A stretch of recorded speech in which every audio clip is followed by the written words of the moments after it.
کیا کسی کو تقییداً اس کو لعنتی کہا جا سکتا ہے؟ کیا کسی پر لعنت بھیجی جا سکتی ہے؟ کیا کسی شخص کو شخصاً ملعون کہنا؟ اب سوال تو ٹائٹل تو اب یہ بنائے نا، سوال یہ ہے کہ کیا آپ کسی کو لعنتی اس پر شخصاً مقید کر کے آپ بھئی اس پر لعنت ہو اس کا نام لے کر؟ دیکھیے لعنت کی احادیث کے اندر بھی تعارض ہے۔ مثلا حضرت سیدہ ام المومنین عائشہ صدیقہ رضی اللہ تعالی عنہا سے مروی ہے کہ نبی علیہ الصلوۃ والسلام نے ارشاد فرمایا ستۃ لعنتہم، کہ 6 آدمی ایسے ہیں جن پر میں نے اور اللہ رب العزت نے لعنت کی ہے، نبی علیہ الصلوۃ والسلام نے فرمایا۔ اور ہر نبی جو ہوتا ہے وہ مقبول الدعا ہے، اور اللہ تعالیٰ کی کتاب میں زیادتی کرنے والا، جو اللہ تعالیٰ کی آیات میں تحریف کرتا ہے۔ تو آل مروان لعنتی ہیں، انہوں نے قرآن آیات کو بنو امیہ کے ان چیلوں چمچوں کڑچوں نے جو یزید کے حامی ہیں، یہ تحریف کرنے والے تھے قرآن آیات کے اندر، اور نبی کریم صلی اللہ علیہ وسلم نے قرآن آیات کے اندر تحریف کرنے والے کو اس پر لعنت بھیجی۔ اور جنہیں اللہ تعالیٰ نے ذلیل کیا، اللہ تعالیٰ کے حرام کو حلال سمجھنے والا، اور میری آل کے بارے میں وہ باتیں حلال سمجھنے والا جنہیں اللہ تعالیٰ نے حرام کیا، اور میری سنت کو چھوڑنے والا۔ یعنی یہ روایات ہیں کہ نبی علیہ الصلوۃ والسلام نے فرمایا کہ اس اعمال کے مرتکب کو اس پر اللہ کی اور میری لعنت ہو۔ تو لہذا 6 آدمی ایسے ہیں جن پر میں نے اللہ اور اللہ رب العزت نے لعنت کی ہے۔ تو معذرت کے ساتھ آل نبی اولاد علی کے دشمن پر جو مولوی یزید کی برات کے باب میں ایسی کمزور باتیں کرتے ہیں، کہتے ہیں کہ یزید تھا کہ نہیں تھا، اٹکل پچو تعویلیں کرتے ہیں، کمزور باتیں کرتے ہیں، حضور سید عالم صلی اللہ علیہ وسلم نے یزید کا نام لے کر بھی بیان کیا ہے کہ وہ بنو امیہ کا شخص ہوگا، وہ یزید ہوگا جو میری اہل بیت پر ظلم کرے گا۔ تو لہذا یزید کو ایسی روایات کے تناظرات میں کہ نبی علیہ الصلوۃ والسلام نے منع فرمایا کہ بھائی کسی کا نام لے کر لعنت نہ بھیجی جائے، یہ کیونکہ ان کا دادا لگتا ہے نا، ان کا نسب انہی کے ساتھ جا کر ملتا ہے۔ جو یزید کے حامیان ہیں یہ اصل میں یزید کی یہ مانوی اولاد ہے کہ جو ان روایتوں سے استدلال کرتے ہیں۔ توبہ استغفر اللہ نعوذ باللہ۔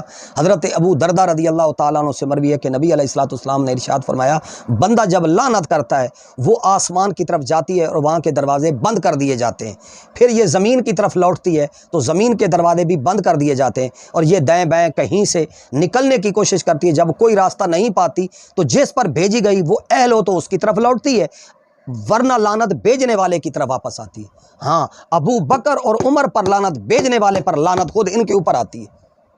کیوں کہ ابو بکر اور عمر کو خواہ مخواہ اہل بیت رسول کا حقوق کا غاصب کہنا یہ ظلم ہے، یہ ستم ہے، اور جو اہل بیت رسول کے حقوق کا غاصب ہے اس کو چھوڑنا غلط ہے، اور جو اہل بیت رسول کے حقوق کے غاصب نہیں ہیں ان کو جان بوجھ کر ان کو غاصب بنانا یہ غلط ہے۔ یہ 2 مقدمے ہیں جو امت کے غلط مقدمے ہیں کہ جس ڈاکو نے، جس رہزن نے، جس اچکے نے، جس چور نے، اور جس بنو امیہ کے لونڈے نے، اور اس کے کہنے پر اس کے آگے لونڈوں نے اب یہ کہنا کہ وہ اصحاب رسول کی اولاد تھے اس لیے لہذا ان کو معاف کر دیا جائے، تو باپوں نے تو نہیں کہا تھا۔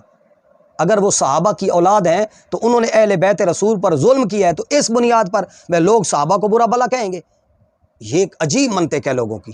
تو عمر ابن سعد ہو یا ابن زیاد ہو یا شمر ہو، یہ جتنے بھی بدبخت ہیں یہ سارے کے سارے یہ لالچی حریص دنیا کے کتے ہیں، خنزیر ہیں، خنزیر سے بھی بدتر ہیں، جنہوں نے آل نبی اولاد علی پر کربلا کے مقتل میں ظلم کیا ہے، اور یہ خاندان اہل بیت کے یہ حقوق کے بہت بڑے غاصب ہیں۔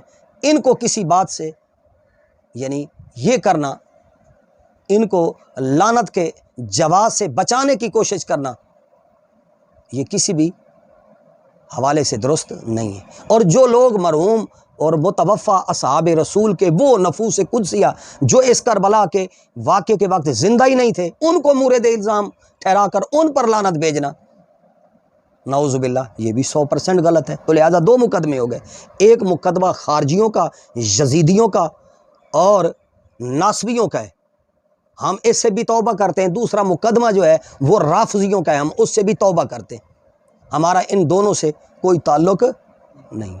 تو لہٰذا کہ وہ جو اہل محبت ہیں وہ جو اہل محبت ہیں ان پر تبرہ نہیں کرتے، اور جو سزاوار تبرہ ہوں ان کو مبرہ بھی نہیں سمجھتے۔ تو لہٰذا جو اہل تولا ہیں ان پر تبرہ کرنا غلط، اور جو سزاوار تبرہ ہیں ان کو مبرہ سمجھنا یہ بھی غلط۔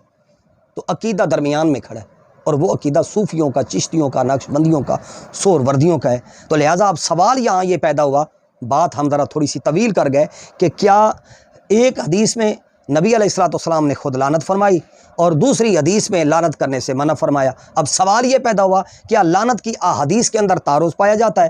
تو اب محدثین نے کہا کہ لعنت کی قسمیں ہیں، لعنت کی تقسیم کو سمجھنا ضروری ہے۔ لعنت کی دو قسمیں، ذات کے اعتبار سے لعنت، وصف کے اعتبار سے لعنت۔ یعنی ذات کے اعتبار سے لعنت، یعنی ذات کے اعتبار سے لعنت کا مطلب یہ ہے کہ معین، مشخص، مقید، نام لے کر اس کی طرف اشارہ کر کے لعنت کرنا، یہ ذات کے اعتبار سے ہے۔ اور اس کا حکم کیا ہے؟ جن لوگوں کی موت حتمی طور پر کفر پر ہوئی اور ان کے کافر ہونے پر ذرا برابر شک نہ ہو، جیسے ابو جہل، ابو لہب، فرعون، نمرود، اس کے ساتھ یزید کا نام بھی ساتھ لیں۔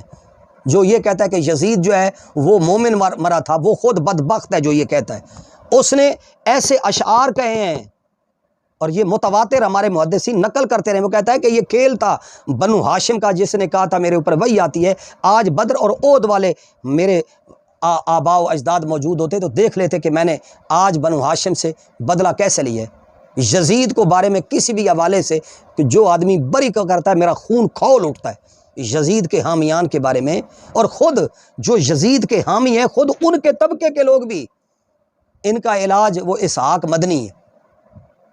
لہٰذا وہ جو غیر مقلدین، وہابیہ، نجدیہ، خوارج، جو یزید کی برات کا، اور یہ سپاہ صحابہ کے اندر بھی چھپے ہوئے ہیں لوگ موجود ہیں، یہ دیوبندیوں کے اندر بھی چھپے ہوئے لوگ موجود ہیں۔ تو لہذا یہی وجہ ہے کہ اب ان کے اندر بھی اب حسینی گروپ جو ہے نا وہ اٹھا ہے، وہ ان کے اندر سے بھی۔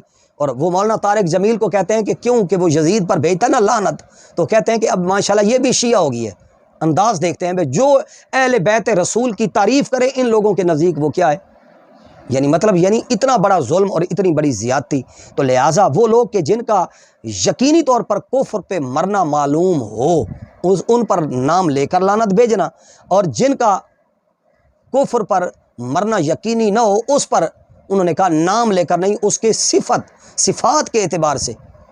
تو لہٰذا یہ کہنا کہ کسی مسلمان چاہے وہ زندہ ہو یا فوت ہو گیا اس کا نام لے کر اس پر، کیونکہ وہ مسلمان ہے، تو لہذا ہم تو یزید کے مسلمان ہونے کے بارے میں بھی ہم قائل نہیں ہیں کہ وہ مسلمان تھا۔ اس نے جو خرافات کی ہیں اور جو اس نے کہا ہے، اور جس واقع ہرا ہوا کعبۃ اللہ کو جلایا، اور خون رسول کی حرمت کو جو پامال کیا ہے، اور خون رسول کی نورانی تسبیح کو جس انداز میں توڑا گیا ہے، کسی بھی حوالے سے اس کے بارے میں کوئی سکم رکھنا، کوئی کمزور بات کرنا اور این بین شیں کی باتیں کرنا ہمارا خون کھولتا ہے۔ تو لہٰذا صفات کے اعتبار سے لعنت، صفات کے اعتبار سے لعنت کا مطلب یہ ہے کہ کسی کے برے عیوب کی وجہ سے اس کے عیب کا نام لے کر لعنت کرنا، کہنا کہ جھوٹے پر زانی پر، شرابی پر، یہ تو جائز ہے، اس کا ذات پر نہیں ہے۔ تو لہذا کسی کا نام لیے بغیر وصف کے اعتبار سے لعنت کرنا جائز ہے۔ تو لہذا اس کا پھر تعارض تو نہ ہوا۔